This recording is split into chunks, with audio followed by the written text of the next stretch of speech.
Kasihan kalau misalnya memang udah jatuh mentalnya korban bully ini, bisa lebih dari yang bisa kamu bayangkan efek ke depannya. Peristiwa ledakan di SMA N 72 Jakarta menggemparkan publik setelah menimbulkan puluhan korban dan memunculkan dugaan motif mengejutkan. Berdasarkan keterangan sejumlah siswa, terduga pelaku disebut sebagai rekan sekolah yang pendiam dan sering menjadi sasaran perundungan.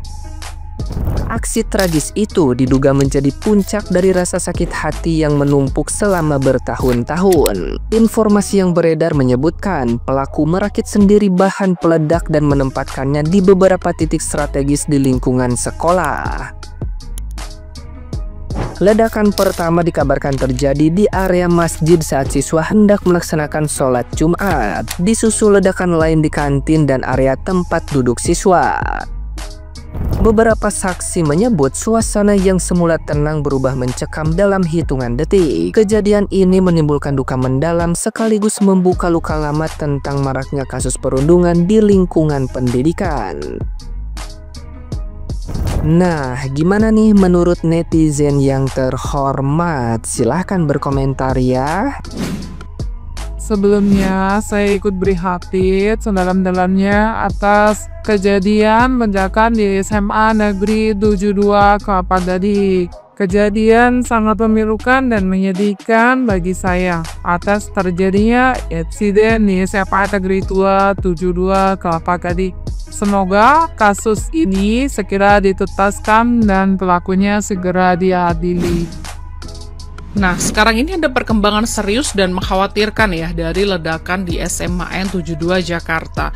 Ini keterangan saksi, ada yang bilang muncul dugaan bahwa ledakan itu adalah aksi balas dendam dari seseorang siswa yang diduga menjadi korban perundungan alias bullying. Jadi motifnya ini bisa jadi kemungkinan balas dendam dan ya. Jadi dugaan sementara menyebutkan bom rakitan atau bom molotov itu dibawa oleh salah satu siswa yang merasa sering dirundung oleh teman-temannya. Cuma kata saksi lagi, dia mengaku melihat 3 jenis bom di lokasi dan 2 diantaranya tuh meledak gitu. Waktu kejadiannya, ledakan ini terjadi sesaat setelah khotbah Jumat selesai dan sebelum iqomah dimulai ketika guru, siswa, dan staf sedang bersiap melaksanakan sholat jemaah nih. Dan untuk saat ini masih terus didalami penyelidikan mendalam ya untuk memastikan jenis bahan peledak yang digunakan dan juga motif pasti di balik peristiwa memilukan ini. Jadi kisah ini tuh menjadi pengingat serius bagi kita semua tentang bahaya bullying.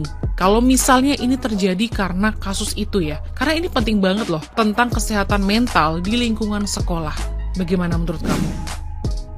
Dari korban jadi pelaku, kejadian di SMA 72 ledakan pada hari ini menurut berita terbaru itu katanya teman-teman dari lingkungan SMA 72 itu sendiri. Nah, menurut keterangan saksi-saksi sementara terduga pelakunya itu masih dari kalangan siswa SMA 72. Tapi ini masih digali lebih lanjut oleh pihak kepolisian, apakah itu benar atau tidak kita masih harus nunggu. Cuman yang mau gue soroti adalah kalau memang pelakunya adalah siswa yang katanya ini tuh suka dibully di sekolahan, ini jadi peringatan keras untuk sistem pendidikan di Indonesia. Kalau memang pembulian itu nggak bisa tutup mata, kita tuh masih terjadi di mana-mana guys, dan dampaknya bisa seperti berita satu ini, berbahaya banget efeknya. Kenapa? Karena ya memang dia awalnya nih korban, tapi lama-lama kalau misalkan perasaan yang dibully secara terus-menerus ini menumpuk dan pada satu titik dia meledak, ini bisa membahayakan lingkungan sekitar, bahkan bukan buat hanya dirinya sendiri tapi buat semua orang di sekitar dia. Nah, jadi pentingnya lingkungan pendidikan dari orang tua, dari guru, dari sekolah, dari semua lingkungan di sekitar dia untuk yang namanya melawan dan stop pembulian. Dan yang paling bahaya sebenarnya apa dari pelaku pembulian itu? Mereka juga kadang-kadang tidak sadar bahwa mereka itu sedang membuli. Dan ini tuh perlu disoroti banget untuk sistem pendidikan kita. Sebuah kritisi yang menurut gue sendiri untuk sistem pendidikan di Indonesia ini perlu didengar dan kita cari solusinya bersama-sama. Gimana menurut pendapat kalian sendiri? Coba tulis di kolom komentar, kita diskusi dan sharing bareng-bareng.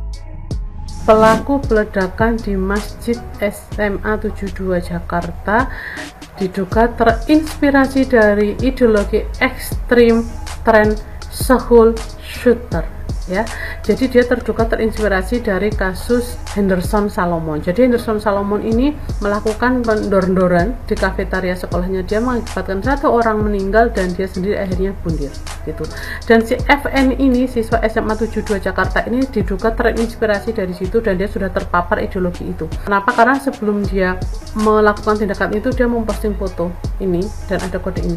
Dan kode ini itu menurut beberapa pihak bahwa ini adalah kode white supremacy atau white power gitu. Dan si Henderson Salomon ini juga pecinta ini white supremacy gitu. Selain itu juga desain mainan yang ditinggalkan oleh FN yang ditemukan di situ seperti di foto ini, ada tulisan nama-nama tokoh orang-orang pelaku, termasuk Alexander siapa itu pelaku penembakan bapak-bapak di masjid dan di beberapa tempat gitu. Dan si Henderson Salomon juga pecinta tokoh itu sama ya, sama-sama. Jadi mereka berdua sama-sama pecinta hal yang sama gitu, tentang ekstremis gitu ya. Jadi diduga si FN ini memang terpapar ideologi itu. Dan postingan sosial medianya dia, postingan ulang di TikToknya dia itu tentang hal-hal itu, tentang school shooter ini. Jadi anak ini sudah terpapar, dan entah yang melatar belakangi dia melakukan ini adalah karena adanya bullying di sekolah dan dia dendam lalu dia mempraktekkan apa yang disukai, itu kita belum tahu ya kepastiannya. Tapi kalau menurut keterangan teman-teman di sekolahnya seperti itu. Kita tunggu keterangan nanti pihak kepolisian, motifnya dia apa, karena dia sedang kritis di rumah sakit dan habis operasi. Sumpah shock banget atas kejadian yang menimpa SMA 72 di Jakarta. Turut prihatin juga ya guys. Aku shock banget karena aku juga punya anak SMK juga, yang ternyata kemungkinan pelakunya dari murid sendiri yang menjadi korban sebelumnya korban pembulian ya. Oke, lagi-lagi kejadian pembulian lagi ya guys.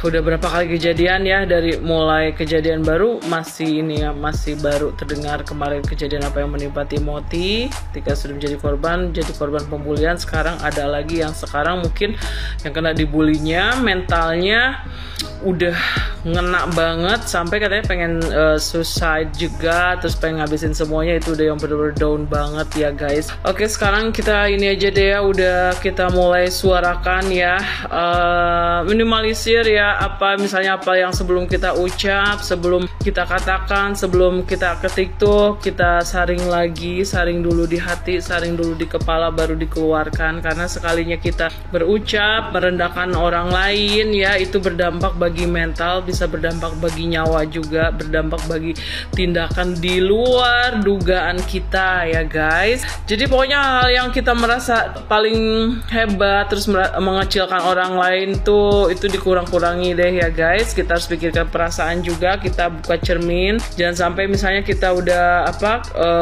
udah keenakan ngebully orang, taunya kan mentalnya jatuh atau gimana seperti yang sekarang ini ya guys, yang udah dirinya pengen suicide terus abis gitu pengen ngabisin orang juga, dan banyak orang yang gak bersalah kena ya, dan benar-benar nggak ada korban meninggal ya.